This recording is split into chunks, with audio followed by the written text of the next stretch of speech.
Hey, Amy. Hi, nice to Welcome see to you. Public Diplomat. Welcome. Thank you. Thank you. Professor Amy Schmitz Weiss from San Diego State University. Amy, I'm going to ask you right away, what is spatial journalism? Oh, fantastic question. Well, it really is an emerging form of journalism that we see happening today that combines place, space, and location, whether that's virtual, augmented, or physical in the sense of geography, and understanding how that can have an impact on the journalism practice as well as on the public and the news audience that ends up getting their news on a daily basis. Is this journalism 3.0? I would say it's like journalism 5.0. 5.0, here we go. two steps over in terms of moving in that direction. Walk us back a little bit. Okay, you and I grew up in the age where people actually held physical newspapers. Mm-hmm. Then we moved online. The journalism industry was in great distress. They had to kind of reinvent themselves. They focused a lot of their attention on social media and engaging audiences. But how is this new technology empowering journalism as it look forward? You know, I think it's a great question that you ask, because I think when we look at the potential of geo and spatial technology, it's being used in other industries, right? Urban planning, architecture, geography, for instance, but hasn't necessarily been dived into as much within the journalism profession. And I think there's such a great opportunity right now for the journalism practice, for journalists here in the US as well as around the world, to see exactly how much they can know their community a lot more, and for the community to connect with each other a lot more by looking at it from a potential geo and spatial lens as our world becomes more digital, mobile, and in many cases augmented / virtual too. Hold on, you're going too fast. I'm not nearly as smart as you are. We have geolocation capabilities, right? So a lot of marketers are using these days. I go in Waze and I get off the exit and it tells me if you go to Taco Bell, we'll give you 50%, 50 cents off a burrito, right? A chalupa, whatever you like to eat at Taco Bell. How give me an example of what an editor or a journalist or a reader, how they should think about the use of geolocation technology in journalism. Sure. I mean, in fact, people are probably doing it now and not even recognizing that they're doing it. You know, probably within the past week, you have probably typed into Google in some fashion, something near me, put in the keyword near me, nearby. It's one of the most popular phrases that gets searched on in Google from month to month, year to year. And so I think people tend to think about that within the context of just a search, but when you apply it to information and the services that journalism can provide to a community, basic information services, it deeply interconnects with that, right? What is the specific public events that are happening near me this weekend? What kind of restaurant might I want to check out for this upcoming weekend or this upcoming week? And what are the reviews? Maybe one wants to know the health inspection reports of how well and how healthy those restaurants in there are in their community. So I think there's a lot of different ways in which we're already using this kind of technology. The location-based services industry, which is called LBS, has been, moving very rapidly within the past 10 years. And it's becoming the hidden element in a lot of the technology that we use today. We don't even think about it. If one uses Yelp, if one uses Google Maps, one uses Waze, even aspects of social media right now are also using location-based services on the back end to help the end user be better connected to a particular location and the information. Right. So you write a lot about the concept of space and place. How does this fit to a journalist? Yeah. Well, space and place is a concept that was identified back in the 70s by a scholar named Tuan. And basically, it kind of takes the idea of how we understand the world around us beyond just a geographical coordinate, for instance, or an address or a zip code, but puts in the context that we all move around in our communities in a different way. And we have meaning and context to those places that we visit. but they also intersect in this wider space that we tend to conceptualize as our community, as our place to be, that we have an identity, a connection with in many ways. And I think for journalists, location, of course, has been at the heart of the industry since it was created, and knowing where the news is. But it's not necessarily thinking just within that small context, it's expanding it out and really saying, how is the spaces and places that are important to individuals in a community that I'm covering as a journalist, what can I do to help better understand that?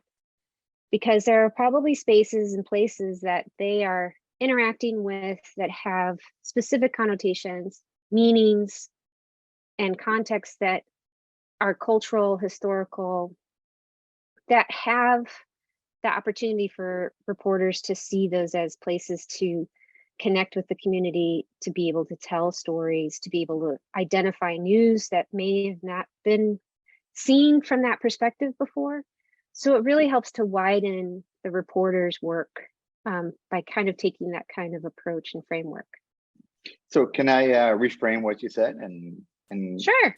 argue that spatial journalism allows journalists to listen? It's just a form of social listening to audiences so they can better deliver relevant content to their readers?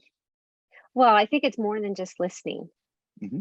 It's really about engaging in the community and actually being in that particular space and place and having the opportunity to know what those places and spaces are by the reporter actually living in those places if they're able to, right, and spaces, and really having a chance to dive into what is there and not ignoring the past in which specific locations or places and spaces have been off limits or have not even been considered. I think one of the powerful things that spatial journalism can do is bringing those invisible moments and elements in a community to light, or those locations and areas that often do not get enough coverage, and really revisiting that on a deeper level.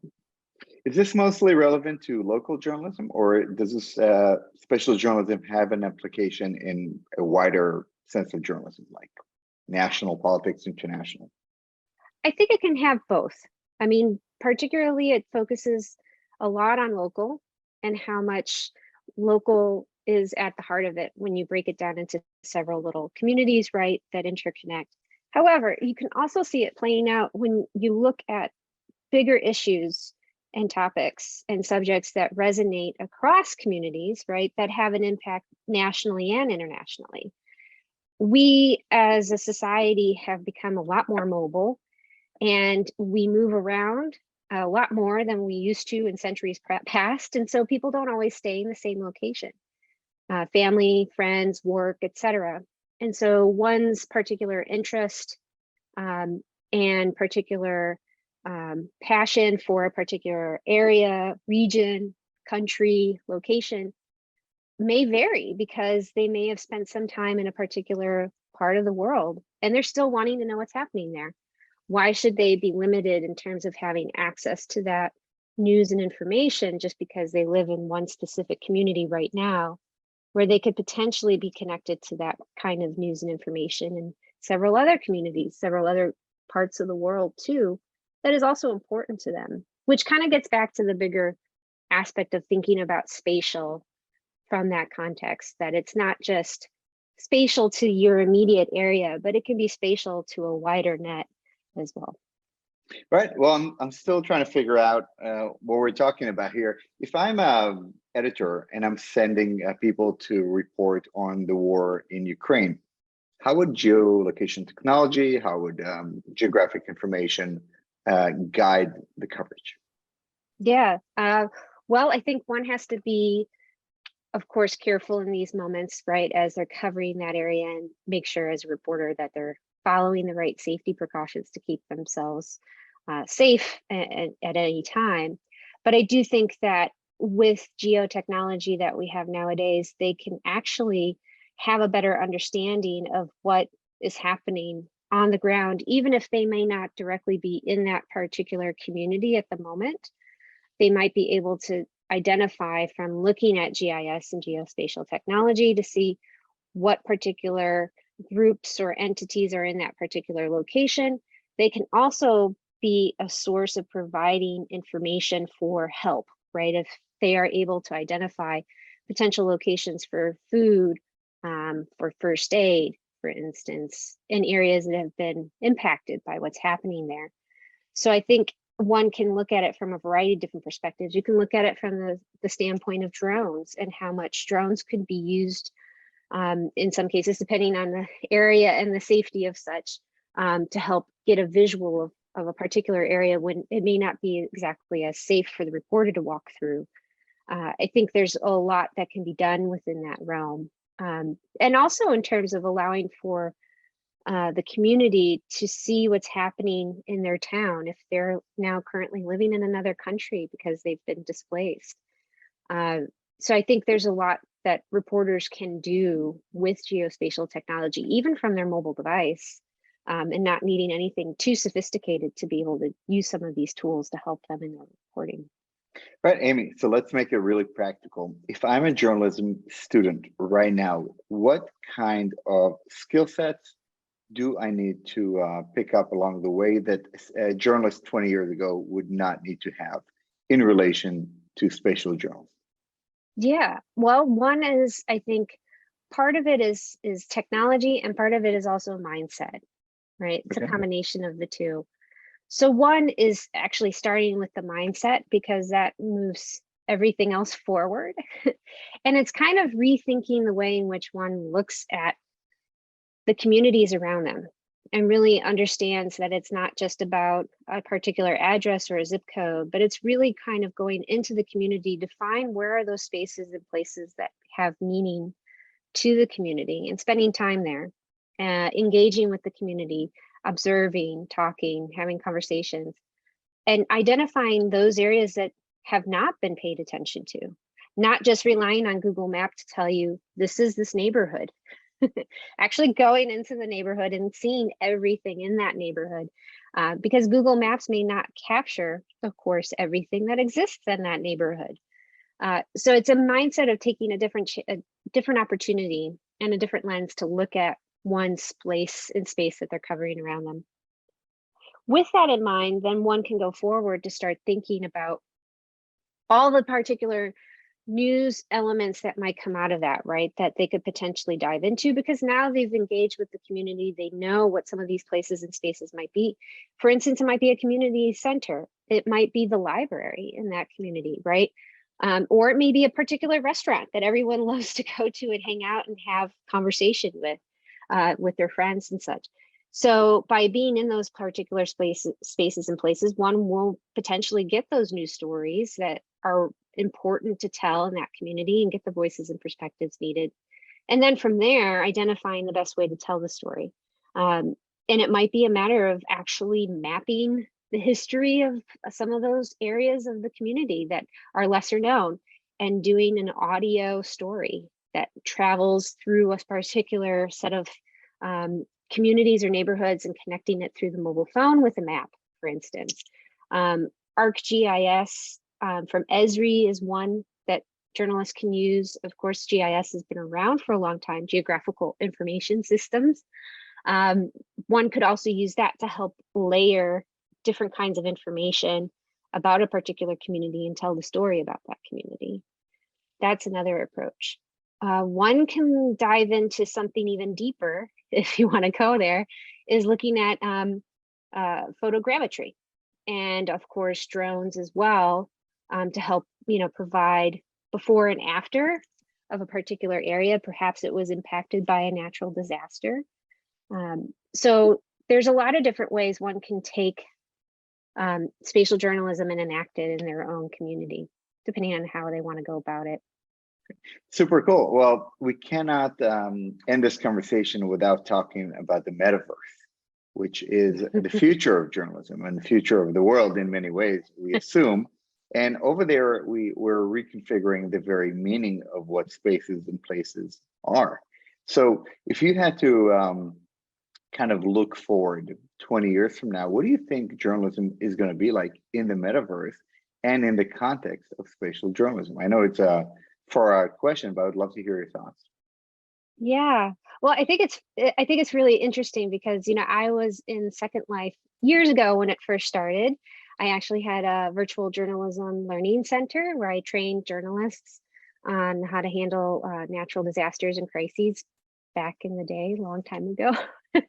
And spent a lot of time in that space trying to understand how news could be told in those spaces and how people were taking to it then. So it's kind of interesting how history is repeating itself right now, where we see this happening. And I think, 20 years from now, I think we will see is that intersection of going into a particular space through, a laptop or a desktop probably will be removed in some capacity. It will become a lot more seamless in terms of its integration. I think we'll be going more with an augmented screenless experience that will allow one to really have a different kind of way of interacting versus just using the headsets 20 years from now. I think we'll probably be in that mode or just at the beginning of it, and how people will be able to pull apart pieces of news and information from that kind of experience, and have even more access to different kinds of information sources than they do now, but they'll be able to better connect it to their immediate area. I think we still have a lot more work to do when it comes to location-based services. And I think with the trajectory of where that industry is going, I think those will be even more interconnected than they are now. Super cool. So Amy, this is episode 13 of the season of the Public Diplomat. On the last two episodes, I had Dean Freelon and Josh Skako, and I asked them both the same question about the relationship or the marriage between technology, journalism, and democracy. I would love to get your thoughts on this topic. Is technology ultimately empowering journalism or undermining it? Can we have another podcast to talk about that? What? How about you give me a 3-minute answer? That would be another session, right? Sure. I think, technology has its benefits and its challenges, right? I don't think it's one or the other. I think certainly we in the academy and in the field, the editors, journalists, and publishers have a responsibility in these moments to help people understand what technology is doing right now and how it works from the front end and the back end. Because by knowing more of that, one can have a better understanding as to what would be possible in the future if the technology continues to go off in its own direction. And if we can be more able to communicate and be able to be ahead of what might be programmed in the future, have more of a say and thinking through the ethical and moral circumstances that can come up that technology doesn't necessarily have the ability to think of, I think we'll be in a better place in that regard. So I think we have a lot more work to do, but I think there's a big responsibility on the media companies and us in the academy to help push that along. Well, you're definitely pushing along the entire field of spatial journalism, along with many other great scholars out there. And I appreciate you coming in. I'm still trying to wrap my head around this concept and about its applications, but today definitely helped me out understand a lot. So Amy, thank you so much for coming in today. And thank you to all of you who've been watching. Thank you for having me.